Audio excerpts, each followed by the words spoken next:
സുഗമോദേവി സീരിയലിൻ്റെ പുതിയൊരു എപ്പിസോഡിൻ്റെ promo review വിശേഷങ്ങളിലേക്ക് എല്ലാവർക്കും സ്വാഗതം.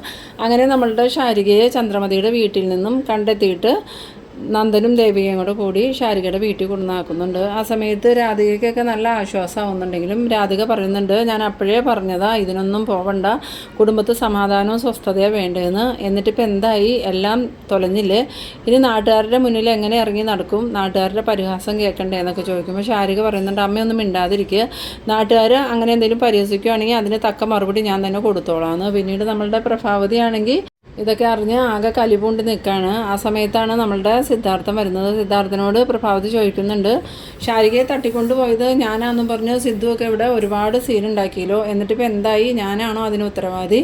അതേസമയം നമ്മളുടെ ദേവികയും നന്ദനും അങ്ങോട്ട് വരുന്നുണ്ട്. അവരെ കണ്ടതും പ്രഭാവതി പറയുന്നുണ്ട്, ഇതെല്ലാവരും കൂടി ചേർന്ന് നടത്തിയ നാടകമാണ്, അത് ദേവികയെ ജയിപ്പിക്കാൻ വേണ്ടി, അതൊരിക്കലും നടക്കാൻ പോകുന്നില്ല. അതുമാത്രമല്ല, നാളെ ഞാനൊരു പ്രസ് മീറ്റ് പറഞ്ഞിട്ടുണ്ട്, അതിൽ ഞാൻ സത്യങ്ങളെല്ലാം ജനങ്ങളോട് വിളിച്ചു പറയുന്നു. ആ സമയത്ത് സിദ്ധാർത്ഥൻ പറയുന്നുണ്ട്, ഇനി അതിൻ്റെ ഒന്നും ആവശ്യമില്ല, കഴിഞ്ഞത് കഴിഞ്ഞു, ഇനി അത് പ്രഭ മറ്റുള്ളവരോട് പറയുമൊന്നും വേണ്ടെന്ന് പറയുമ്പോൾ രജനി പറയുന്നുണ്ട്, അതെന്തുകൊണ്ടാണ് ശാരികയെ കാണാതായതിന് പിന്നിൽ അമ്മയാണെന്നും പറഞ്ഞ് എല്ലാവരും അമ്മയെ കുറ്റപ്പെടുത്തിയില്ലേ, അപ്പോൾ പിന്നെ അമ്മയല്ല എന്നുള്ളത് എല്ലാവരോടും പറയേണ്ട ഉത്തരവാദിത്വം അമ്മയ്ക്കില്ലേ?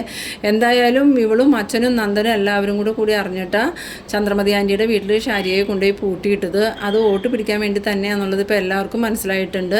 ചാനലുകാർ ദേവികയോടും ശാരികയോടും ഓരോ കാര്യങ്ങൾ ചോദിക്കാൻ ചെന്നപ്പം ഇവർ ബബ്ബെ അടിക്കണതൊക്കെ എല്ലാവരും കണ്ടതാണ്. അത് ജനങ്ങൾ വിശ്വസിക്കുകയും ചെയ്തിട്ടുണ്ട്. ഇനിയിപ്പോൾ മാറ്റി പറഞ്ഞിട്ടും കാര്യമൊന്നുമില്ല. എന്തായാലും അമ്മ പ്രസ് മീറ്റിൽ സത്യങ്ങളെല്ലാം വിളിച്ചു പറയട്ടെ എന്ന്. പിന്നീട് കാണിക്കുന്നത് നമ്മളുടെ ചന്ദ്രമതിനെയാണ്. ചന്ദ്രമതി ഇങ്ങനെ ആകെ വിഷമിച്ചിരിക്കുകയാണ്. VDF വിജയം ഉറപ്പിച്ച സ്ഥലത്താണ് ഇപ്പോൾ VDF പരാജയത്തിലേക്ക് കൂപ്പുകുത്താൻ പോണത്. എന്തായാലും ത്യാഗരാജൻ ചെയ്തത് വലിയൊരു മണ്ടത്തരായി പോയെന്നൊക്കെ ഇങ്ങനെ മനസ്സിൽ ചിന്തിച്ചുകൊണ്ടിരിക്കുന്ന സമയത്ത് ത്യാഗരാജൻ അങ്ങോട്ട് വരുന്നുണ്ട്. ത്യാഗരാജനെ കണ്ടതും ചന്ദ്രമതിക്കാണെങ്കിൽ വല്ലാണ്ട് ദേഷ്യം വരുന്നുണ്ട്. എന്നിട്ട് ത്യാഗരാജനോട് ചോദിക്കുന്നുണ്ട്, നീ എന്തിനാ ഇപ്പം ഇങ്ങോട്ട് വന്നതെന്ന് ചോദിക്കുമ്പം, പിന്നെ ഞാൻ എങ്ങോട്ട് പോകും ചേച്ചി എന്ന് ചോദിക്കുമ്പം, നീ എങ്ങോട്ട് പോയാലും കുഴപ്പമില്ല, നീ കാരണം ഇപ്പം എനിക്ക് ഒരുപാട് പ്രശ്നങ്ങളുണ്ടായി, ഇത് അവസാനത്തെ പ്രശ്നമാവണം, അതുകൊണ്ട് നീ ഇനി ഈ വീട്ടിൽ നിൽക്കാൻ പാടില്ല, എനിക്ക് അതിനോട് താല്പര്യമില്ല, എനിക്ക് മാത്രമല്ല ബാലുവിനും അത് ഇഷ്ടാവില്ല, അതുകൊണ്ട് നീ എത്രയും പെട്ടെന്ന് ഇവിടുന്ന് പോകണമെന്ന് പറയണം. ആ സമയത്ത് ത്യാഗരാജൻ പറയുന്നുണ്ട്, ചേച്ചി എന്താ ചേച്ചി എന്നോട് ഇങ്ങനെയൊക്കെ പറയുന്നത്, എനിക്ക് വേറെ ആരും ഇല്ലല്ലോ, ചേച്ചി മാത്രമല്ലേ ഉള്ളൂ, ചേച്ചി എൻ്റെ അമ്മയുടെ സ്ഥാനത്തല്ലേ ഞാൻ കണ്ടേക്കണേ, എന്നിട്ട് ചേച്ചി എന്നോട് ഇവിടുന്ന് ഇറങ്ങി പോകാൻ പറയുകയാണ്, എനിക്കൊരു തെറ്റ് പറ്റിപ്പോയി, അത് ഞാൻ സമ്മതിക്കണു, ദേവികയെ വിജയിപ്പിക്കണം എന്നുള്ള ലക്ഷ്യത്തോടു കൂടിയാണ് ഞാൻ അങ്ങനെ ചെയ്തത്, അതിങ്ങനെ കറങ്ങി വരുമെന്നൊന്നും ഞാൻ വിചാരിച്ചില്ല, ചേച്ചി ഇവിടെ ഇല്ലായിരുന്നല്ലോ, ചേച്ചി വന്നതുകൊണ്ടല്ലേ ആകെ പ്രശ്നമായത്, ചേച്ചിക്ക് ശാരിക ഇവിടെ കണ്ടപ്പം ആദ്യം തന്നെ എന്നെ വിളിച്ച് പറഞ്ഞാൽ പോരായിരുന്നോ, നന്ദനെ വിളിച്ച് പറഞ്ഞതിനാ, അതുകൊണ്ടല്ലേ VDF തന്നെയാണ് ശാരികയെ തട്ടിക്കൊണ്ട് പോയത് എന്നുള്ളത് ജനങ്ങളൊക്കെ അറിഞ്ഞിരുന്നു. ആ സമയത്ത് ചന്ദ്രമതി പറയുന്നുണ്ട്, അങ്ങനെ ഒരാളോട് ഈ മാതിരി അക്രമം ചെയ്തിട്ടല്ല ഇലക്ഷനിൽ വിജയിക്കേണ്ടത്, നേരായ മാർഗത്തിലൂടെ മത്സരിച്ച് വിജയിക്കണം, അതിന് ശക്തമായ പ്രചരണം നടത്തണം, അല്ലാതെ ഒരു പെൺകുട്ടിയെ തട്ടിക്കൊണ്ടുവന്ന് ഒളിവിൽ പാർപ്പിച്ചിട്ട് എതിർ സ്ഥാനാർത്ഥിയെ അതിൻ്റെ പേരിൽ പ്രതിസന്ധിയിലാക്കുകയല്ല വേണ്ടത്. ഞാനും ഒരു നിമിഷം പ്രഭാവതിയെ സംശയിച്ചു പോയിരുന്നു, സിദ്ധാർത്ഥനും ഉണ്ടായിരുന്നു അതേ സംശയം, എന്തായാലും നീ ചെയ്തത് വലിയൊരു തെറ്റ് തന്നെയാണ്, അതുകൊണ്ട് ഇനി നീ ഇവിടെ താമസിക്കാനോ ഒക്കൂലെന്ന്. ഇതേ സമയം നമ്മളുടെ ത്യാഗരാജൻ്റെ ഫോൺ ബെല്ലടിക്കുന്നുണ്ട്. ഫോൺ എടുത്ത് നോക്കിയതും മേഡം ആണല്ലോ എന്ന് മനസ്സിൽ പറഞ്ഞുകൊണ്ട് ത്യാഗരാജൻ ഫോൺ കട്ട് ചെയ്യുന്നുണ്ട്. പിന്നീട് നമ്മളുടെ അരുന്ധതിനെയാണ് കാണിക്കുന്നത്. അരുന്ധതി CPയോട് പറയുന്നുണ്ട്, ഞാൻ ത്യാഗരാജനെ വിളിച്ചിട്ട് അവൻ ഫോൺ കട്ട് ചെയ്തു, എന്തായാലും മേഡം ഒന്നും കൂടി വിളിച്ചു നോക്കുക, അവൻ ചിലപ്പോൾ ഏതെങ്കിലും സാഹചര്യത്തിൽ നിൽക്കുമായിരിക്കും, അതുകൊണ്ടായിരിക്കും ഫോൺ എടുക്കാത്തതെന്ന്. അങ്ങനെ നമ്മളുടെ അരുന്ധതി വീണ്ടും കോൾ ചെയ്യണതും ത്യാഗരാജനാണെങ്കിൽ ചന്ദ്രമതിയുടെ അടുത്തുനിന്ന് അങ്ങോട്ട് മാറി പുറത്തേക്ക് ഇറങ്ങി പോകുന്നുണ്ട്. ആ സമയത്ത് ചന്ദ്രമതി സംശയത്തിൽ ഇങ്ങനെ നോക്കി നിൽക്കുന്നുണ്ട്. പെട്ടെന്ന് തന്നെ ഫോൺ എടുത്തിട്ട് എന്താ മേഡം എന്ന് ചോദിക്കുമ്പം ത്യാഗരാജനെ എനിക്ക് അത്യാവശ്യമായിട്ടൊന്ന് കാണണമെന്ന് പറയണു. ആ സമയത്ത് ത്യാഗരാജൻ പറയുന്നുണ്ട്, മേഡം എന്നെ വഴക്ക് പറയാൻ വിളിക്കണേന്ന് എനിക്കറിയാം, എന്തായാലും മേഡം എന്നോട് ക്ഷമിക്കണം, എനിക്ക് അങ്ങനൊരു തെറ്റ് സംഭവിച്ചു പോയി, ദേവികയെ വിജയിപ്പിക്കണമെന്ന് മേഡം എന്നോട് തറപ്പിച്ച് പറഞ്ഞതുകൊണ്ടാണ് ഞാൻ അങ്ങനെയൊക്കെ ചെയ്തതെന്ന്. ആ സമയത്ത് അരുന്ധതി പറയുന്നുണ്ട്, ദേവികയെ ജയിപ്പിക്കാൻ വേണ്ടി ഇങ്ങനെയൊക്കെയാണോ ചെയ്യണത്, അതും തട്ടിക്കൊണ്ടുവന്ന പെൺകുട്ടിയെ താമസിപ്പിച്ചത് സ്വന്തം സഹോദരിയുടെ വീട്ടിൽ, ഇത് VDFനുള്ള കനത്ത തിരിച്ചടി തന്നെ, ഇനി ദേവിക ജയിക്കണ കാര്യമൊക്കെ സംശയമാണ്. ആ സമയത്ത് ത്യാഗരാജൻ പറയുന്നുണ്ട്, ഇല്ല മേഡം, ദേവികയെ നമ്മൾ വിജയിപ്പിച്ചിരിക്കും, അതിന് എന്ത് ചെയ്യേണ്ട വന്നാലും ഞാൻ ചെയ്യുമെന്ന് പറയുമ്പം ത്യാഗരാജനോട് അരുന്ധതി പറയുന്നുണ്ട്, ത്യാഗരാജൻ ഇതുവരെ ചെയ്തതൊക്കെ മതി, ഇനി ഒരു കാര്യം ത്യാഗരാജൻ ഇതിനു വേണ്ടി ചെയ്യണ്ട, ത്യാഗരാജൻ പ്രവർത്തനത്തിനും പോകണ്ടെന്ന്. ആ സമയത്ത് ത്യാഗരാജൻ പറയുന്നുണ്ട്, അല്ലെങ്കിൽ തന്നെ സിദ്ധാർത്ഥൻ എന്നെ പ്രവർത്തനത്തിന് ഇറങ്ങണേന്ന് നിരോധിച്ചേക്കുക, പാർട്ടിക്കാർക്കാണെങ്കിൽ സിദ്ധാർത്ഥനെ എതിർക്കാനുള്ള ധൈര്യവുമില്ല. അതാ ഞാൻ നിന്നോട് പറഞ്ഞത്, ഇനി നീ ഈ ഇലക്ഷനിൽ പങ്കെടുക്കുമോ അതിൻ്റെ എന്തെങ്കിലും പ്രവർത്തനത്തിൽ പങ്കാളിയാവുമോ വേണ്ട, അത് അതിൻ്റെ വഴിക്ക് നടന്നോളും. എന്തായാലും അത്യാവശ്യമായിട്ട് നീ ഇവിടം വരെ ഒന്ന് വരണമെന്ന്. അങ്ങനെ ത്യാഗരാജൻ വരാമെന്ന് സമ്മതിക്കുന്നുണ്ട്. എന്നിട്ട് അരുന്ധതി ഫോൺ കട്ട് ചെയ്തിട്ട് CPയോട് പറയുന്നുണ്ട്, ത്യാഗരാജൻ വരാമെന്ന് പറഞ്ഞിട്ടുണ്ട്, അവൻ വന്നിട്ട് വേണം അവനോട് നല്ല 4 വർത്തമാനം പറയായിരുന്നു. ആ സമയം CP പറയുന്നുണ്ട്, ആദ്യം തന്നെ മേഡം അവനെ എടുത്ത് തലയിൽ വെച്ചതുകൊണ്ടാണ് ഈ പ്രശ്നങ്ങളുണ്ടായേ. അന്ന് തന്നെ ആ ത്യാഗരാജൻ അങ്ങനെയൊക്കെ ചെയ്തപ്പം മേഡം അതിനെ ശക്തമായി തന്നെ എതിർക്കേണ്ടതായിരുന്നു. മേഡം അത് ചെയ്തില്ല. അതിൻ്റെ അപാകത ഇപ്പോൾ സംഭവിച്ചുകൊണ്ടിരിക്കണേ. എന്തായാലും ഈ ശാരികയെ തട്ടിക്കൊണ്ടുപോയതോടുകൂടി VDFൻ്റെ അനുയായികൾ വരെയും KDFനെ അനുകൂലിച്ച് തുടങ്ങി. ഇനിയിപ്പോൾ പ്രഭാവതി ജയിക്കുമോ എന്നുള്ള കാര്യത്തിൽ ആർക്കും സംശയമില്ല. ദേവിക ഉറപ്പായിട്ടും തോക്കും. ദേവികയെ ജയിപ്പിക്കാൻ വേണ്ടിയിട്ടാണല്ലോ ത്യാഗരാജൻ ഇങ്ങനെ ചെയ്തത്. അതെല്ലാവർക്കും ബോധ്യമായി കഴിഞ്ഞു എന്ന്. ആ സമയം നമ്മളുടെ ഋഷിയാണെങ്കിൽ ഇതെല്ലാം കേട്ടുകൊണ്ട് അവിടെ നിൽക്കുന്നുണ്ട്. അത് കേട്ടത് ഋഷിക്കാണെങ്കിൽ നല്ല ദേഷ്യം വരുന്നുണ്ട്. ഋഷി ഇങ്ങനെ മനസ്സിൽ വിചാരിക്കുന്നുണ്ട്, എന്ത് വില കൊടുത്താണെങ്കിലും പ്രഭാവതിയെ ഈ ഇലക്ഷനിൽ തോൽപ്പിക്കണം. അങ്ങനെ പ്രഭാവതി തോക്കൂല എന്ന് ഉറപ്പായാൽ പിന്നെ പ്രഭാവതിയെ ഈ ഭൂമിയിൽ ജീവനോടെ വെച്ചേക്കില്ല.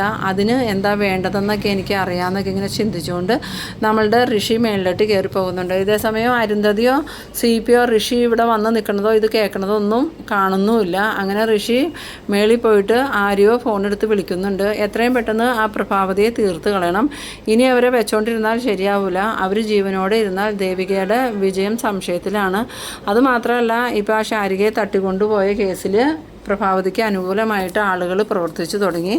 പ്രഭാവതി ഒരിക്കലും MLA ആവാൻ പാടില്ല എന്ന്. അപ്പം മറുവശത്തുള്ള ആ ഒരു പയ്യൻ പറയുന്നുണ്ട്, അത് നമുക്ക് വേണ്ടതുപോലെ കൈകാര്യം ചെയ്യാം. എന്തായാലും നമുക്ക് ഇന്ന് തന്നെ പ്രഭാവതിയുടെ വീട്ടിൽ കയറി ആ ചടങ്ങ് അങ്ങോട്ട് നടത്തിയേക്കാമെന്ന്. ഇതേസമയം നമ്മളുടെ ത്യാഗരാജനാണെങ്കിൽ അരുന്ധതിയുടെ വീട്ടിലോട്ട് വരുന്നുണ്ട്. അരുന്ധതി ത്യാഗരാജനെ കണ്ടതും ത്യാഗരാജൻ്റെ അടുത്തേക്ക് ദേഷ്യത്തോടുകൂടി ചെന്നിട്ട് ചോദിക്കുന്നുണ്ട്, ശരിക്കും ത്യാഗരാജൻ ദേവികയെ തോൽപ്പിക്കാനാണോ ജയിപ്പിക്കാനാണോ ഇങ്ങനെയൊക്കെ ചെയ്യണേന്ന് ചോദിക്കുമ്പോൾ, അതെന്താ മേഡം അങ്ങനെ ചോദിക്കുന്നത്? ദേവികയെ വിജയിപ്പിക്കാൻ വേണ്ടിയിട്ടാണ് ഞാൻ ഇതൊക്കെ ചെയ്തത്. എന്നിട്ടാണോ ത്യാഗരാജൻ ആ പെൺകുട്ടിയെ തട്ടിക്കൊണ്ടുപോയി ചന്ദ്രമതിയുടെ വീട്ടിൽ താമസിപ്പിച്ച്? തട്ടിക്കൊണ്ടുപോയ ആളെ വേറെ എവിടെയെങ്കിലോ താമസിപ്പിച്ചായിരുന്നെങ്കിലും ഇത്രയും പ്രശ്നമില്ലായിരുന്നു. ഇതിപ്പോൾ VDFൻ്റെ മുൻ നേതാവിൻ്റെ വീട്ടിലാണ് ത്യാഗരാജൻ കൊണ്ടുപോയി താമസിപ്പിച്ചത്. അപ്പോൾ തന്നെ പത്രക്കാർക്കും ചാനലുകാർക്കും മനസ്സിലാക്കാവുന്നതല്ലേ ഉള്ളൂ VDFൻ്റെ ഒത്താശയോടുകൂടിയാണ് ഈ കാര്യങ്ങളൊക്കെ നടന്നേക്കണേന്ന്. അതുകൊണ്ട് തന്നെ ഇനി ദേവികയുടെ കാര്യത്തിൽ എനിക്ക് വലിയ പ്രതീക്ഷയൊന്നുമില്ലാന്ന്. ആ സമയത്ത് CP പറയുന്നുണ്ട്, ഞാൻ അപ്പോഴേ മേഡത്തിനോട് പറഞ്ഞതല്ലേ ഇയാളെ വിശ്വസിച്ച് മേഡം ഒന്നിനും നിൽക്കണ്ടാന്ന്, ഇപ്പം എന്തായി എന്ന് ചോദിക്കണം. ആ സമയത്ത് ത്യാഗരാജൻ CPയുടെ അടുത്ത് ദേഷ്യപ്പെടാൻ ചെല്ലണതും അരുന്ധതി പറയുന്നുണ്ട്, CPയെ പേടിപ്പിക്കാനൊന്നും ത്യാഗരാജനായിട്ടില്ല. അതാകുമ്പോൾ ഞാൻ പറയാം. എന്തായാലും ത്യാഗരാജൻ ഇപ്പം ചെല്ല്. ഇനി പാർട്ടി ഓഫീസിലോ ദേവികയുടെ പ്രചരണ രംഗത്തോ ത്യാഗരാജനെ കണ്ടുപോകരുതെന്ന്. അത് കേട്ടതും ത്യാഗരാജനാണെങ്കിൽ ഒട്ടും ഇഷ്ടാവണില്ല. എന്തായാലും മേഡത്തിന് ഇതിനുള്ള പണി ഞാൻ തരുമെന്ന് മനസ്സിൽ വിചാരിച്ചുകൊണ്ട് തന്നെ നമ്മളുടെ ത്യാഗരാജൻ അവിടുന്ന് പോകുന്നുണ്ട്. പിന്നീട് കാണിക്കുന്നത് നമ്മളുടെ പ്രഭാവതിയും അതുപോലെ ദേവികയും ഇലക്ഷൻ പ്രചരണത്തിൽ തന്നെയാണ്. ദേവികയുടെ കൂടെ സിദ്ധാർത്ഥനും നന്ദനും ഉണ്ട്. പക്ഷേ പ്രഭാവതിയുടെ കൂടെ ബന്ധുക്കളെന്ന് പറയാൻ രജനി മാത്രമേ ഉള്ളൂ. അങ്ങനെ അവരെല്ലാവരോടും വോട്ട് ചോദിച്ച് നടക്കുന്നുണ്ട്. അതെല്ലാം കഴിഞ്ഞ് വൈകുന്നേരം എല്ലാവരും വീട്ടിലുള്ള സമയത്ത് പ്രഭാവതി സിദ്ധാർത്ഥൻ്റെ അടുത്തേക്ക് വരുന്നുണ്ട്. എന്നിട്ട് സിദ്ധാർത്ഥനോട് പറയുന്നുണ്ട്, എനിക്ക് സിദ്ധുവിനോടൊരു കാര്യം പറയാനുണ്ടെന്ന് ചോദിക്കുമ്പം, എന്താ പ്രഭയെന്ന് ചോദിക്കണു. എന്തായാലും ശാരികയെ തട്ടിക്കൊണ്ട് പോയതിന് പിന്നിൽ VDFകാരും VDFൻ്റെ നേതാക്കളും ത്യാഗരാജനും എന്നുള്ളത് ഒരു സംശയമില്ലാതെ തെളിഞ്ഞു കഴിഞ്ഞു. അതുകൊണ്ട് തന്നെ രാഷ്ട്രീയവും കുടുംബവുമായിട്ട് കൂട്ടിക്കൊഴിക്കാൻ ഞാൻ ഉദ്ദേശിക്കുന്നില്ല. നിങ്ങൾ ഏതൊക്കെ രീതിയിൽ ജയിക്കാൻ നോക്കിയാലും അതൊന്നും നടക്കില്ല. അവസാന വിജയം ഈ പ്രഭാവതിക്ക് തന്നെയായിരിക്കും എന്ന് വിചാരിച്ച് എൻ്റെ മരുമകളുമായിട്ട് എനിക്ക് യാതൊരു പ്രശ്നവും ഉണ്ടാവില്ല. രാഷ്ട്രീയത്തിൽ മാത്രമേ ദേവിക എൻ്റെ എതിരാളിയാവുന്നുള്ളൂ. കുടുംബത്തിൽ എത്തിക്കഴിഞ്ഞാൽ അവൾ എൻ്റെ മരുമകൾ തന്നെയാണ്. അത് കേട്ടതും ദേവികയ്ക്ക് അല്പമൊന്നും ആശ്വാസമാകുന്നുണ്ട്. എന്നിട്ട് പിന്നെ എല്ലാവരും പോയതിന് ശേഷം നമ്മളുടെ രജനിയാണെങ്കിൽ ഇങ്ങനെ നിന്ന് ഫോൺ വിളിച്ചുകൊണ്ടിരിക്കുകയാണ്. ആ സമയത്ത് നമ്മളുടെ ഋഷി വെളിയിൽ വന്നിട്ടുണ്ട്. ഋഷി വെളിയിൽ വന്നതൊന്നും രജനിയോ അതുപോലെ പ്രഭാവതിയോ ആരും അറിഞ്ഞിട്ടില്ല. ദേവികയും നന്ദനും ആണെങ്കിൽ അവരുടെ റൂമിലോട്ടാണെങ്കിൽ പോയി കഴിഞ്ഞു. ഈ സമയം ഋഷി പതിയെ വന്ന് വാതിൽ തുറക്കുന്ന സമയത്ത് നമ്മളുടെ രജനി അവിടെ നിന്ന് ഫോൺ ചെയ്യുന്ന കാണുന്നുണ്ട്. പക്ഷേ ഋഷിയെ രജനി കാണുന്നില്ല. ഋഷി പതിയെ അങ്ങും നോക്കിയിട്ട് രജനി കാണുന്നില്ല എന്ന് അറിഞ്ഞതുകൊണ്ട് തന്നെ പതിയെ അകത്തേക്ക് കയറി പോകുന്നുണ്ട്. ആ ഒരു സെക്കൻഡിൽ രജനിക്ക് എന്തോ ഒരു സംശയം തോന്നുന്നുണ്ട്. ആരോ അകത്തേക്ക് കയറിയല്ലോ എന്നുള്ള ഒരു ഡൗട്ടോടുകൂടി രജനി തിരിഞ്ഞു നോക്കുമ്പം ആരെയും അവിടെ കാണുന്നില്ല. ഈ സമയം നമ്മളുടെ ഋഷിയാണെങ്കിൽ അവിടെ ഒരു സെറ്റിയുടെ മറവിലായിട്ട് ഇങ്ങനെ പതുങ്ങിയിരിക്കുന്നുണ്ട്. ഈ സമയം വീണ്ടും രജനി അവിടെ നിന്ന് ഫോൺ വിളിക്കുന്നുണ്ട്. പിന്നീട് ഋഷി പതിയെ നമ്മളുടെ പ്രഭാവതിയുടെ റൂമിലോട്ട് പോകുന്നുണ്ട്. പ്രഭാവതിയുടെ റൂമിൽ ചെന്നതും പ്രഭാവതിയെ അവിടെയൊന്നും കാണില്ല. ആ സമയത്ത് ഇവരിത് എവിടെ പോയേക്കോ എന്നൊക്കെ ചിന്തിച്ചുകൊണ്ട് ഋഷി ഇങ്ങനെ ആ റൂമിൻ്റെ സൈഡിൽ മറിഞ്ഞ് തന്നെ നിൽക്കുകയാണ്. അതേസമയം നമ്മളുടെ പ്രഭാവതി കിച്ചണിൽ നിന്ന് കുറച്ച് വെള്ളമൊക്കെ എടുത്ത് കുടിച്ചിട്ട് ഇനി എന്തായാലും കിടക്കാമെന്നൊക്കെ വിചാരിച്ച് രജനിയുടെ അടുത്തേക്ക് വന്നിട്ട് പറയുന്നുണ്ട്, മോളെ ഞാൻ എന്നാൽ കിടക്കാൻ പോവാം, മോള് പോയി കിടന്നോന്നും പറഞ്ഞിട്ട് റൂമിലോട്ട് പോരുന്നുണ്ട്. അതേസമയം ഋഷി ആണെങ്കിൽ ഇവരിത് എവിടെ പോയി കിടക്കുക എന്നൊക്കെ ഇങ്ങനെ ആലോചിച്ചുകൊണ്ട് പ്രഭാവതിയുടെ റൂമിൽ തന്നെ നിൽക്കുകയാണ്. ആ സമയത്ത് പ്രഭാവതി റൂമിലോട്ട് കയറി വന്നിട്ട് വേഗം തന്നെ ഡോറടച്ച് കുറ്റിയിടുന്നുണ്ട്. പ്രഭാവതി ഡോറടച്ച് കുറ്റിയിട്ട് ഇങ്ങോട്ട് തിരിയുന്ന തിരിയലിന് പ്രഭാവതി കാണുന്നത് റൂമിൽ നിൽക്കുന്ന ഋഷിയാണ്.